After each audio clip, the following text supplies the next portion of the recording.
70% मुलं असे आहेत ज्यांचे ग्रॅज्युएशन झालेलं आहे पण ते कुठे ना कुठे करिअरमध्ये स्ट्रगल करतायत. ते कुठलीही इंडस्ट्री असू द्या, कुठलीही स्ट्रीम असू द्या, प्रॉब्लेम आहे, करिअर सेट होत नाही. घरी जे काही टोमणे भेटतात ते ऐकायला भेटतातच, पण परेशान व्हायची मला तरी वाटत नाही सध्याच्या काळात गरज आहे. ज्याच्याकडे स्किल्स आहेत तो ऑब्व्हियसली थोडा टाइम लागेल पण सक्सेस जरूर होतो. जेवढ्या लवकर तुम्ही चालू कराल तेवढ्या लवकर. तुम्ही या पूर्ण परेशानीमधून जात असाल, डिग्री पूर्ण कंप्लीट हातात आहे, कारण एकच आहे, पूर्ण तुम्ही स्किल्सवर काम नाही केलं.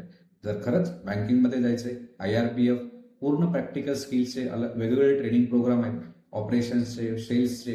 तर तुम्हालाही बँकिंगमध्ये करिअर सुरू करायचंय, जस्ट इन्क्वायरी करा प्री काउन्सिलिंग सेशनसाठी.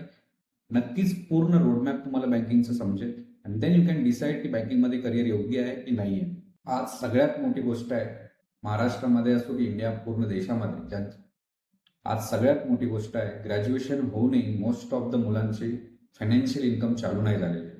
घरून प्रश्नांची भरीमाड होते, पण मुलांना समजत नाही की आता पुढे काय करायचं. प्रत्येक जण प्रयत्न करतोय, पण आज झालंय काय, दोन गोष्टी आहेत, एक तर स्किल्स सोबत कॉन्फिडन्स. या दोन्ही गोष्टीवर काम करण्यासाठी जो टाइम फ्रेम पाहिजे ते प्रत्येक मुलाला लवकर कळणं खूप इम्पॉर्टंट आहे.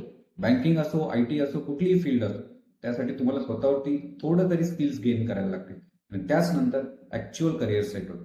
सो बँकिंगमध्ये सुद्धा IRPF वर्षानुवर्ष काम करत आले, ऑपरेशन्समध्ये, सेल्समध्ये, ज्यामध्ये मुलांना जायचं. ऍक्च्युअल बँकिंग आहे काय, कोर बँकिंगची पूर्ण प्रॅक्टिकल ट्रेनिंग 90 दिवसांची होते आणि त्यानंतर त्यांना प्लेसमेंट सपोर्टही भेटतो. सो नक्कीच स्वतःवरती काम करा, बँकिंगची प्रॅक्टिकल ट्रेनिंग घ्या आणि देन बँकिंगमध्ये पूर्ण तुम्ही जॉबसाठी रेडी आहात.